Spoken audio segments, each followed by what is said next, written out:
আমি সুনিতা, আমার সকল বন্ধুকে জানাই স্বাগত। আজকে পূর্ণিমা, তাই মাকে ভোগ দিতে চলে এলাম।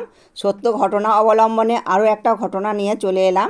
মা আদেশ দিয়েছিলেন যে সবার প্রথম যেন আমি মাকে ফুল জল দিই। আমার ফুল জল দেওয়ার আগেই ঠাকুরমশাই মন্দিরে ঢুকে যায়। আমি তো আর বলতে পারি না ঠাকুরমশাইকে আপনি একটু বাইরে যান।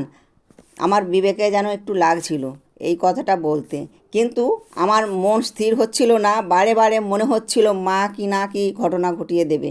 ঠিক তাই হলো। ঠাকুরমশাই পূজা করছেন, ঠিক সেই সময় এই পাথরের মা কেবল দোলা খাচ্ছে, মানে দুলছে। আমি ভয়ে স্তম্ভিত হয়ে গেলাম। বারবার মাকে বলছি, মা এ কী করছো? এই পাথরের মা পড়ে যাবে না তো? আমি আমাকে ক্ষমা করে দাও মা, আমার ভুল হয়েছে। এই একই জিনিস ঠাকুরমশাইও দেখেছেন। তারপর থেকে আমরা নিজেরাই পুজো করে নিই।